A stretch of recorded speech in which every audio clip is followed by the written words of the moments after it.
నమో తస్స భగవతో అర్హతో సమ్మా సంబుద్ధస్స. ఇంతకు ముందు మిథ్యా దృష్టుల గురించి చెప్పుకుంటూ వస్తున్నాము. అలాగే ఈ ఆత్మదృష్టి అంటే మిథ్యా దృష్టియే ఆత్మదృష్టి అని కూడా చెప్పవచ్చు. ఇది అసలు ఎలాగ తయారవుతుంది అంటే, నాలో ఆత్మ అనేది ఉండటం వల్లనే నాలో ప్రాణం నిలిచి ఉంది. నాలోని ఆత్మే నా ప్రాణం. అందువల్లనే ఈ శరీరం, మనస్సు అనేవి నాలో ఉన్నాయి.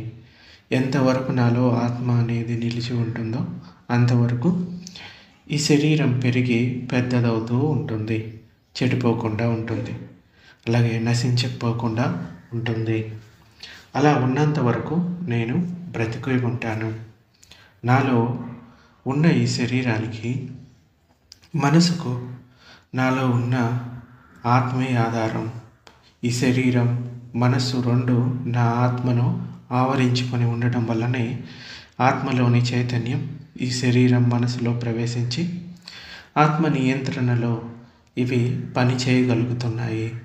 అందువలన నాలోని ఈ శరీరం, మనసు బ్రతికి ఉన్నంత వరకు నేను బ్రతికే ఉంటాను అని ఈ శరీరంపై, మనసుపై ఆత్మను ఆపాదించుకొని ఈ రెండు నా ఆత్మ అని గట్టి నమ్మకాన్ని ఏర్పరచుకుంటాడు.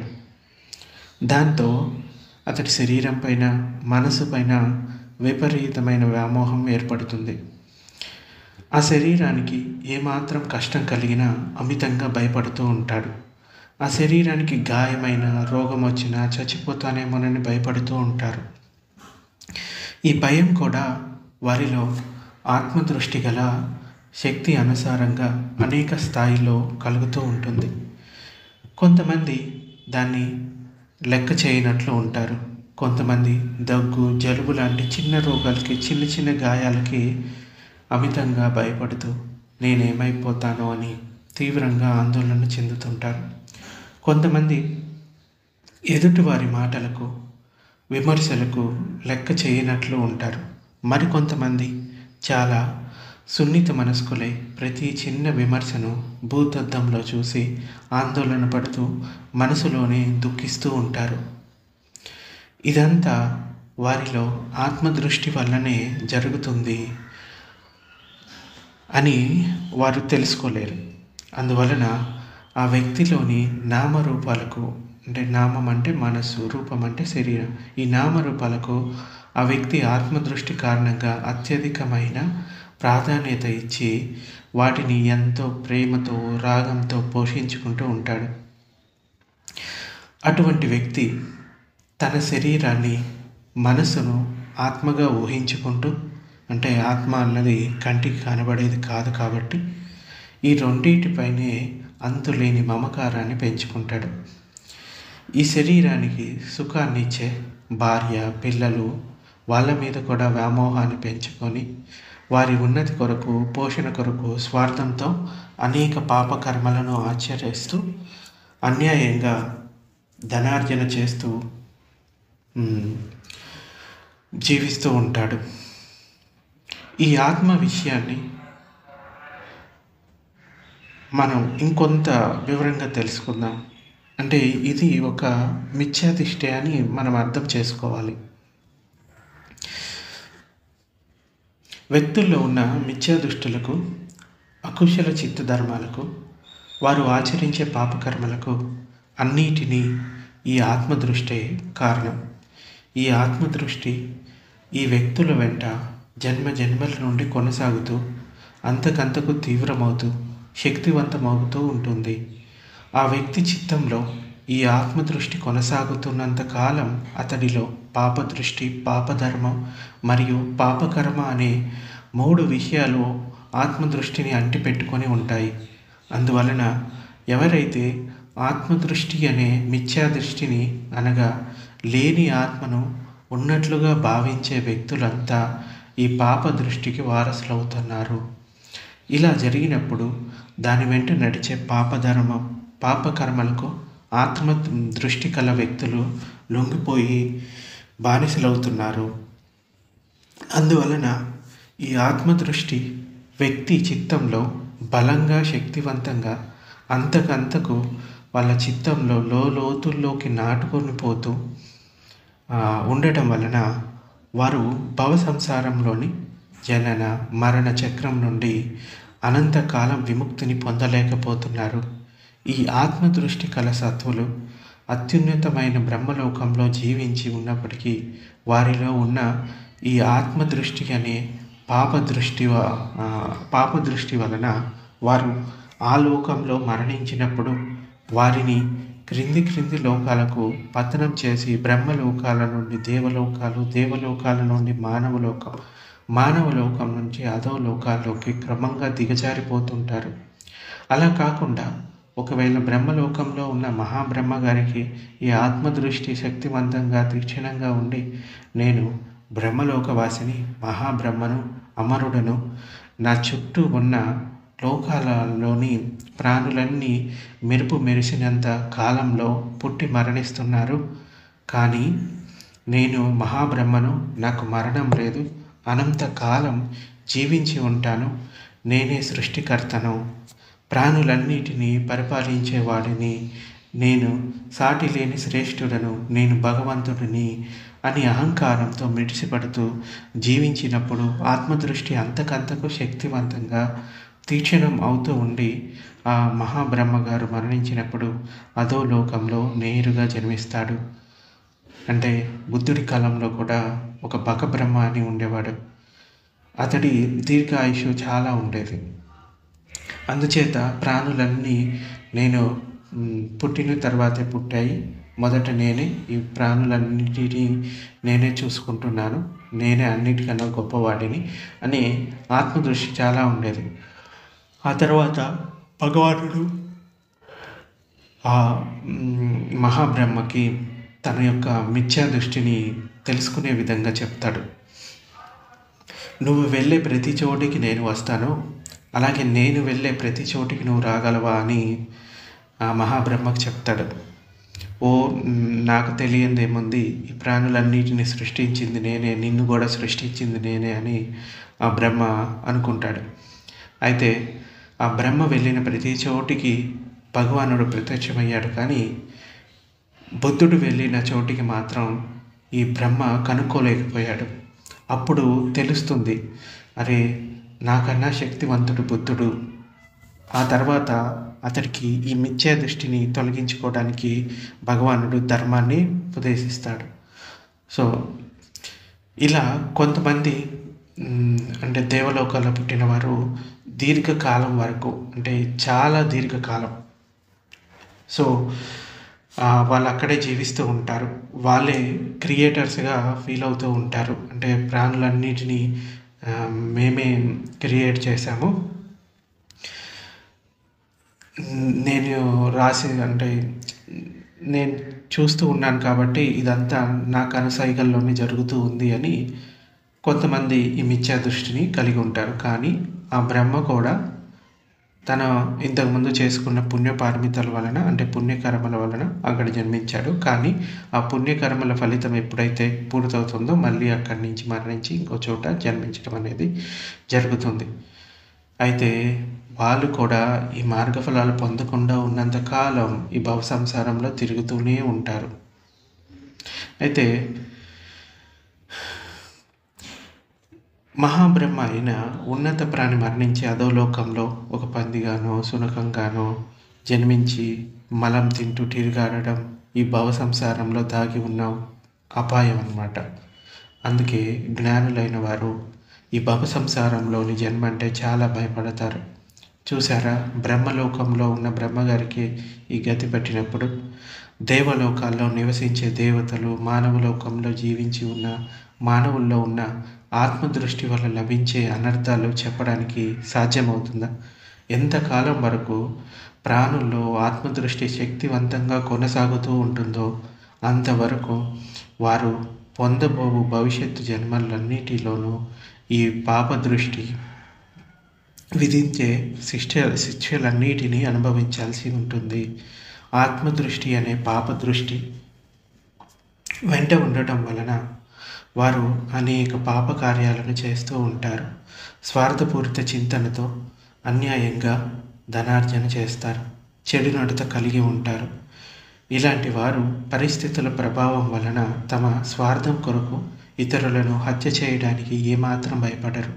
ఇది ఇంకా తీవ్రమైనప్పుడు స్వార్థంతో ఆస్తిని పంచి ఇవ్వలేదన్న కోపంతో తల్లిని తండ్రిని చంపగలిగేటంత స్వార్థబుద్ధి వీరిలో బలంగా ఉంటుంది. ఇలాంటి వారు ఎంతకైనా తెగించగలరు. ఎంతటి పాప కార్యానికైనా పాపభీతి లేకుండా చేయగలరు. అలా చేయగలిగినప్పుడు సిగ్గుపడకుండా సుఖానుభూతులను ఆనందానుభూతులను పొందగలిగే నీచ స్వభావం వీరిలో బలపడుతూ ఉంటుంది. వీరు పాపకార్యాలు చేయడానికి ఏమాత్రం సిగ్గుపడరు. ఇలా పాపకార్యాలు చేస్తూ నేను చాలా గొప్పవాడిని అన్న అహంకారం పెంచుకోవడం అన్నది ఈ ఆత్మదృష్టి యొక్క లక్షణం.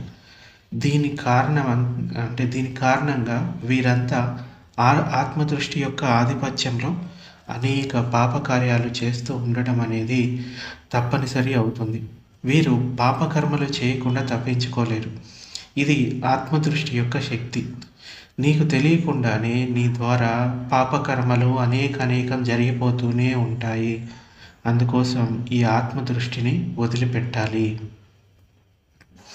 సత్వుల్లో ఆత్మదృష్టి కలిగి ఉండటం వలన ఇస్సార నిమ్మన దృష్టి జాగృతమవుతుందన్న మాట నిజమే.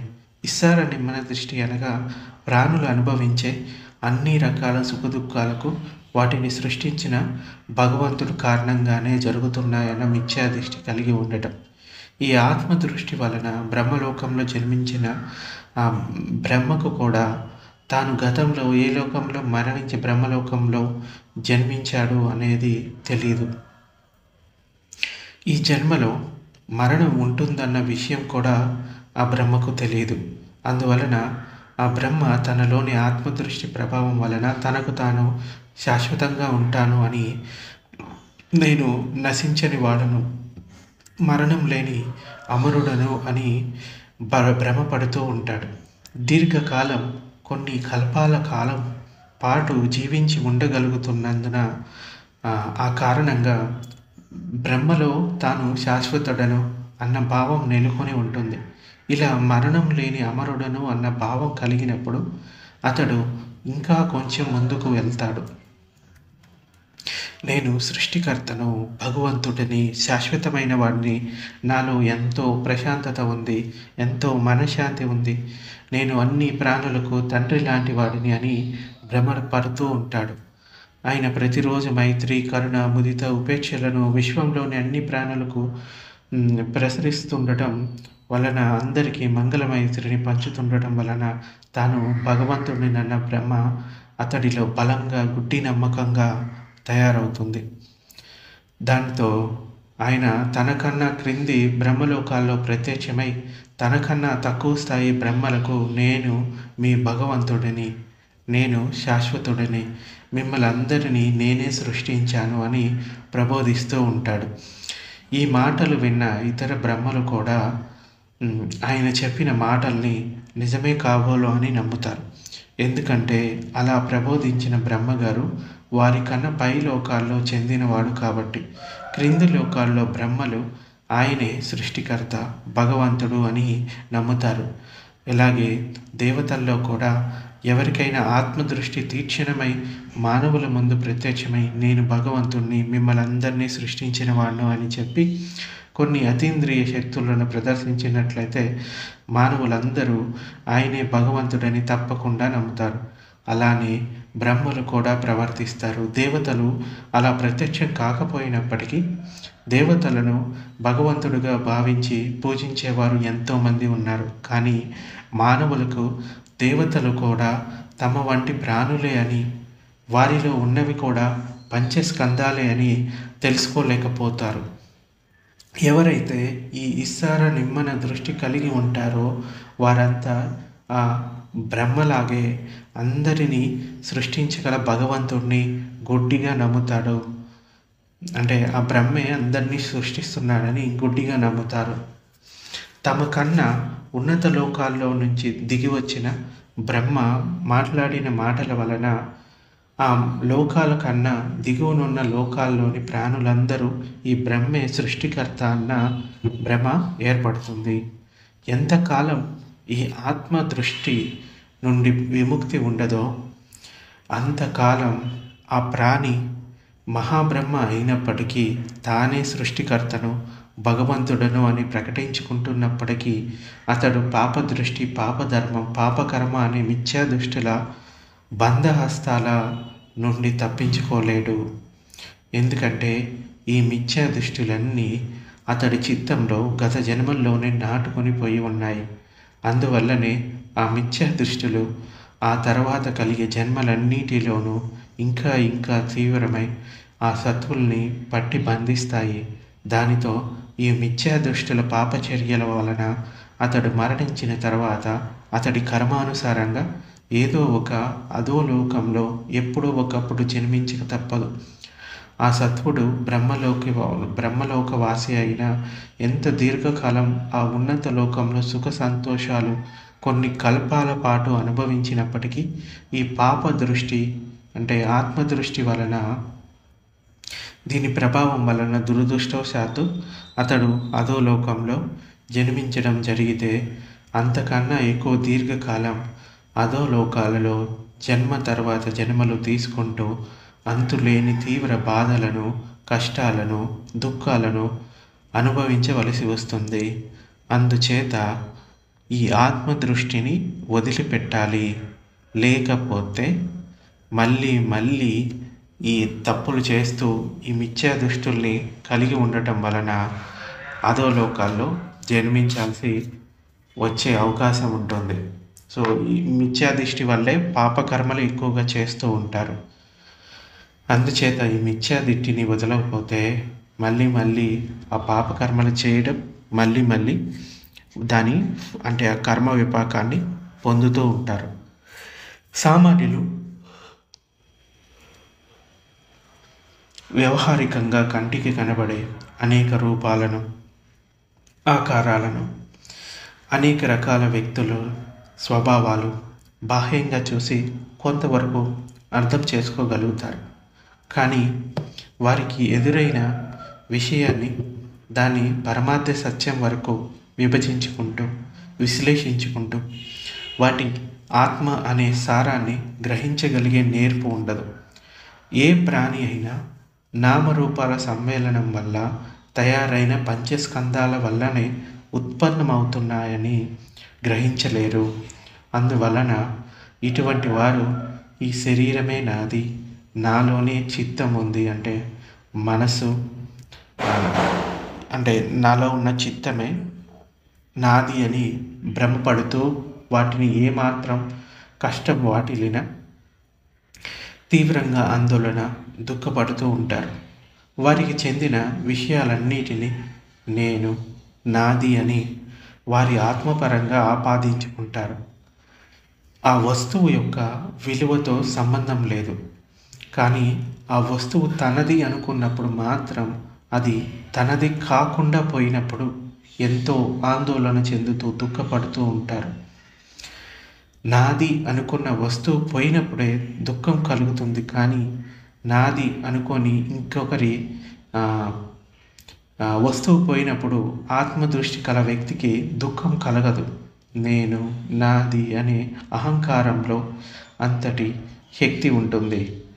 అంటే ఈ ఆత్మ అనేది ఏదో ఉంది శరీరంలో, ఈ శరీరమే నా ఆత్మ, మనసే నా ఆత్మ అని అనుకుంటూ ఉంటారు.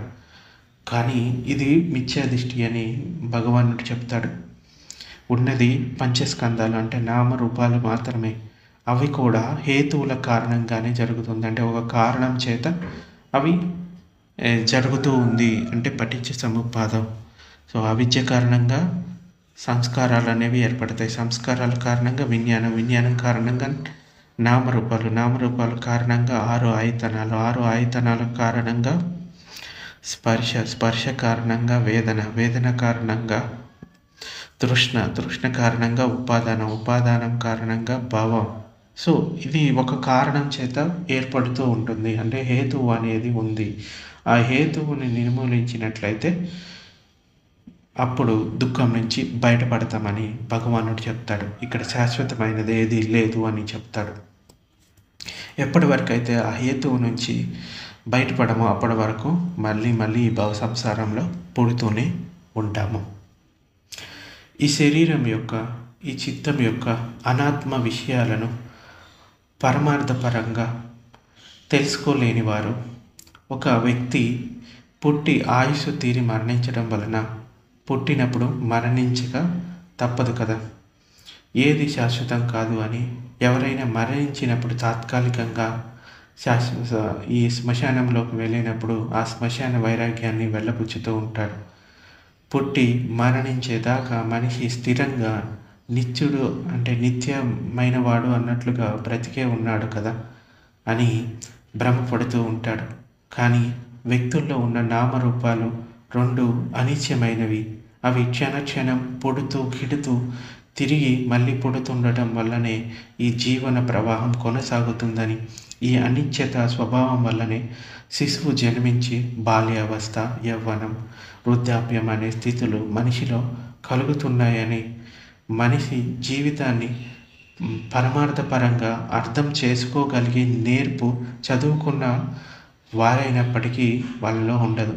ఈ నామరూపాలను పరమార్థ సత్యపరంగా అర్థం చేసుకోలేని వారు ఈ శరీరమే తన ఆత్మ అని, తనలోని చిత్తమే తన ఆత్మ అని, శారీరకంగా మానసికంగా కలిగే సుఖదుఖాలన్నీ ఆ ఆత్మ వల్లనే కలుగుతున్నాయని భ్రమపడుతూ ఉంటారు. ఈ ఆత్మను ఎవరూ చూడలేదు, ఎలా ఉంటుందో తెలియదు. అందువలన తనలోని శరీరం, చిత్తం వాటి వల్ల కలిగే సుఖదుఖాలని ఆత్మ అని భ్రమిస్తూ ఉంటారు. కానీ పరమార్థపరంగా చూసినప్పుడు ఈ నామరూపాల సమ్మేళనం పంచస్కందాల రూపంలో ఉండి ప్రాణిగా తయారీ అవుతుందని, ఈ పంచస్కందాలే ప్రాణుల యొక్క సారం అవుతున్నాయని, ఈ స్కందాలన్నీ అనిత్యమైనవని, క్షణక్షణం కొన్ని వందల వేల కోట్ల సార్లు పుట్టి గిడుతూ ఉన్నాయని, తిరిగి పుడుతుండటం వలన ప్రతి క్షణం ఒక కొత్త స్కందంతో ఈ నామరూపాల ప్రవాహాలు కొనసాగుతూ ఉండటం వలన ఈ ప్రాణులు తమ మనుగడను కొనసాగిస్తున్నాయని చెప్పిన ఎవ్వరూ నమ్మరు. పైగా వితండవాదానికి దిగుతారు. ఏమంటారంటే ఆత్మ అనేది శాశ్వతమైంది, నిరంతరం పుట్టి చచ్చే ఈ పంచస్కందాలే ప్రాణుల ఆత్మ లేక సారం ఎలా అవుతాయి, పుట్టి గిట్టేవి శాశ్వతం కావు కదా అని వాదిస్తూ ఉంటారు. వారికి నేను చెప్పేది అదే, ఈ మనిషిగా లేక ప్రాణిగా మారిన పంచస్కందాల్లో ఎలాంటి ఆత్మ అనే సారం లేదు. ఇవి నిస్సారమైనవి, అనిత్యమైనవి, నిరంతరం పుట్టిగిట్టేవి. అందువలన పంచస్కందాలను ధరించిన ప్రాణులన్నీ అనాత్మములు. అంటే ఇప్పుడు ఆత్మ ఉందని కొంతమంది వాదిస్తూ ఉంటారు. దానికి బుద్ధుడు ఏం చెప్పాడు? నేను ఆత్మ అనేది ఎక్కడా చూడలేదు, కేవలం ఈ స్కందాలను మాత్రమే చూశాను అని మాత్రం చెప్పాడు. కానీ కొంతమంది ఇలా అనుకుంటారు, ఈ ఆత్మ లేదు అనాత్మ అనేది చెప్పాడు అని. కానీ బుద్ధుడు చెప్పింది ఇక్కడ అనాత్మ అంటే అర్థం ఏంటంటే ఇది నేను కాదు, అంటే ఈ శరీరం నేను కాదు, ఈ మనసు కూడా నేను కాదు, ఇవి హేతువుల కారణంగా ఏర్పడ్డవి. సో ఈ ఆత్మ లేదని చెప్తూ మళ్ళీ ఈ పంచస్కందాల పట్ల ఆసక్తిని పెంచుకుంటాడు. అది కూడా ఆత్మదృష్టి. అందుచేత ఈ నేను అనేది ఏమీ లేదు, ఈ నాది అనేది ఏమీ లేదు అనేది అనాత్మ భావం. ఆత్మ లనేటివంటిది అంటే ఈ శరీర స్కందంలో, ఈ చిత్త స్కందాల్లో ఎక్కడ నిత్యమైన శాశ్వతమైన ఆత్మ అనేది ఏది లేదు. ఈ పంచస్కందాలు అనాత్మములు, అంటే ఇవి కూడా నేను కాదు, నాది కాదు. ఆకాశంలో మెరుపు ఒక్క క్షణం కన్నా ఎక్కువ ఉండదు. అందువలన మెరుపులో ఎలాంటి సారం లేదు. వెలిగి ఆరిపోతుంది, ఇంకేముంది, ఏది లేదు. అందువలన మెరుపులో ఎలాంటి సారం, పదార్థం అనేది ఏదీ లేదు.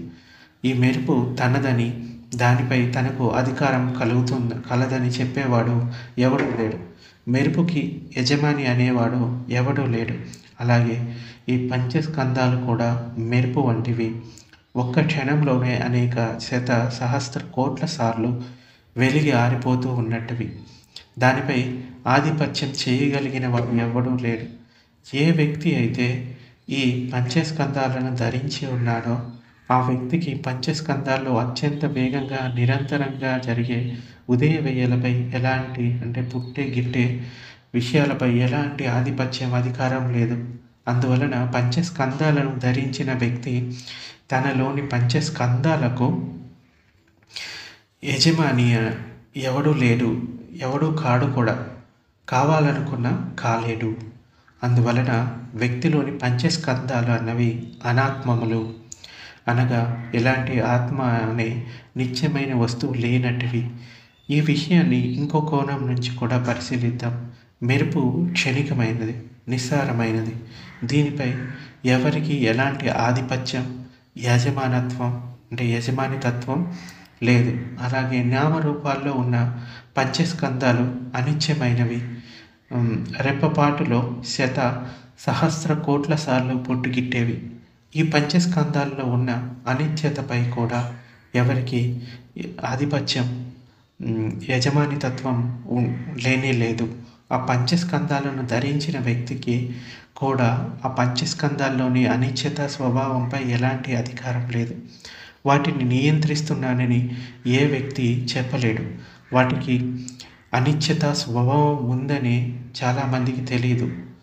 వ్యక్తి ఇష్ట ప్రకారంగా కానీ అతడి సంకల్పానుసారంగా కానీ పంచస్కందాల్లోని అనిత్యత స్వభావం కొనసాగడం లేదు. అది ప్రకృతి నియమానుసారంగా, ధర్మ నియమానుసారంగా పంచస్కందాల్లోని అనిత్యత స్వభావం నిరంతరంగా కొనసాగుతూ ప్రవాహ రూపంలో మనుగడను సాగిస్తున్నాయి. ఈ పంచస్కందాల పుట్టుకకు కొన్ని వాస్తవమైన కారణాలు, పరిస్థితులు ఉన్నాయి. ఈ కార్యకారణ సంబంధాల వల్లనే ఈ పంచస్కందాలు కంటికి కనబడుతున్నాయి. కానీ ఇవి ఎవరి ఇష్ట ప్రకారము నడుచుకోలేవు. దేనిపై అయితే నా నియంత్రణ లేదో, అధికారం లేదో, అవి నా ఇష్ట ప్రకారం సంకల్పానుసారంగా ప్రవర్తించడం లేదు. అటువంటి పంచస్కందాలు నీ ఆత్మ ఎలా అవుతాయి? అవి నీవి అని చెప్పుకోవడానికి దానిలో నీది అన్న వస్తువు ఏదీ లేదు. కాబట్టే అవి నీ మాటను వినడం లేదు. అందువలన నీవు ధరించి ఉన్న పంచస్కందాల్లో నీది అనబడే సారం కానీ పదార్థం కానీ ఏదీ లేదు.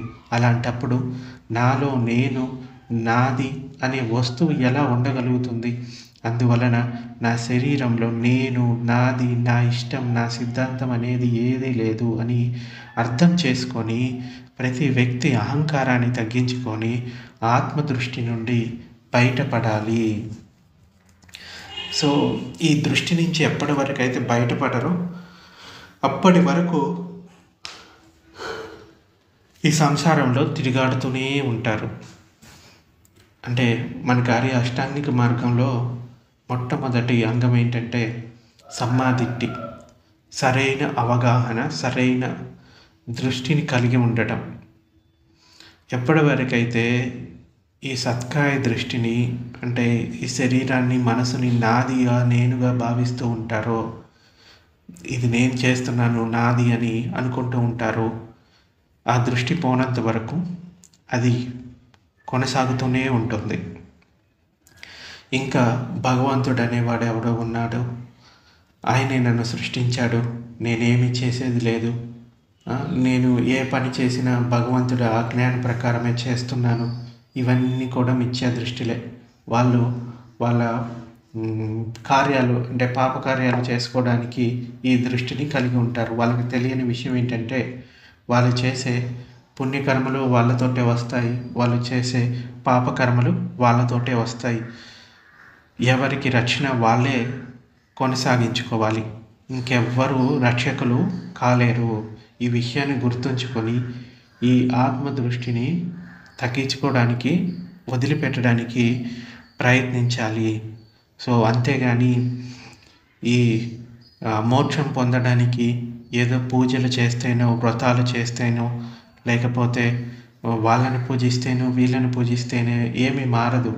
సత్యాన్ని తెలుసుకోవాలి అనుకుంటే నీ లోపల ఉన్న వాటిని చూడు. ఈ పంచస్కందాలు పుట్టి గిటుతూ ఉన్న ప్రతి క్షణాన్ని గమనిస్తూ ఉండు. ఈ నేను అన్నది ఏమీ లేదు, నాది అన్నది ఏమీ లేదు. ఈ పంచస్కందాలు కూడా హేతువుల కారణంగా వాటి పని అవి చేసుకుంటూ పోతున్నాయి. ప్రకృతి నియమానుసారంగా అవి జరుగుతూ పోతున్నాయి. అంతేగాని ఈ నేను నాది అనేది ఏమీ లేదు. సో ఇక్కడ గమనించాల్సిన విషయం ఏంటంటే అందరూ నమ్ముతున్నారని దాని వెనక వెళ్ళవద్దు. నిజంగా సత్యం ఏదుందో దాని వెంట వెళ్ళాలి. సో ప్రపంచంలో మూర్ఖులు ఎక్కువ మంది ఉంటారు, జ్ఞానులు చాలా తక్కువ మంది ఉంటారు. జ్ఞానులు తమ ప్రత్యక్ష అనుభవాన్ని తెలుసుకొని వాటిని సత్యంగా భావిస్తారు. మూర్ఖులు ఇంకొకరు ఏది చెప్తే అది గుడ్డిగా నమ్ముతూ ఉంటారు. సో అందుచేత ఈ మిథ్యా దృష్టిని, ఆత్మదృష్టిని కనీసం ఇప్పుడైనా వదలగలిగితే భవిష్యత్తులో అవి తలెత్తుకోకుండా చూసుకోగలిగితే, ఏమో ప్రస్తుతం మారిపోతే భవిష్యత్తు కూడా మారిపోతుంది కదా. లేకపోతే ఇదే దృష్టులతోటి మళ్ళీ జన్మలు పొందుతూ ఉన్నామంటే వాటి నుంచి బయటపడడానికి అవకాశం ఉండదు. కనీసం బుద్ధుడు బోధించిన ధర్మం మనకి ఇప్పుడు లభించింది అంటే ఆయన ఎప్పుడు కూడా ఏది గుడ్డిగా నమ్మమని చెప్పడు. సత్యాన్ని మీ అనుభూతిపూర్వకంగా తెలుసుకోండి, అప్పుడే దాన్ని నమ్మండి అని చెప్తాడు. అందుకని ఏదైనా విషయాన్ని ఎవరైనా చెప్తే దాన్ని మీ అనుభూతిపూర్వకంగా తెలుసుకున్న తర్వాతే నమ్మడానికి ప్రయత్నించండి. లేని విషయాన్ని ఉన్నట్లుగా ఎప్పుడు మీకు మీరు సర్ది చెప్పుకోకండి. లేకపోతే ఈ ఆత్మదృష్టిని మళ్ళీ పొందుతూనే ఉంటారు. సో కొంతమంది ఈ ఆత్మ ఉందని వాదిస్తూ ఉంటారు, కొంతమంది ఈ ఆత్మ లేదని వాదిస్తూ ఉంటారు. ఇక్కడ భగవానుడు అసలు ఈ పంచస్కందాలే నాది కాదు, నేను కాదు అని చెప్పాడు. ఇంకా ఆత్మ అనాత్మ ఏముంది? సో అందుచేత ఈ వాదాల వల్ల ఏమీ ఉపయోగం లేదు. నేను ఇది తెలుసుకున్నాను, అది తెలుసుకున్నాను అని ఏమీ ఉపయోగం లేదు. అనుభూతిపూర్వకంగా ఈ పంచస్కందాల పుట్టడం గిట్టడం గురించి తెలుసుకోవాలి. సో మూఢనమ్మకాలను వదిలిపెట్టండి. ఇప్పటి వరకు ఏవైతే చేశారో అవి జరిగిపోయిన విషయం, కానీ ఇప్పటి నుంచి మిమ్మల్ని మీరు మార్చుకోవచ్చు. సో ఈ ఆత్మదృష్టి గురించి ఇంకా కొన్ని విషయాలు ఉన్నాయి, మిగిలినవి రేపు చెప్పుకుందాం.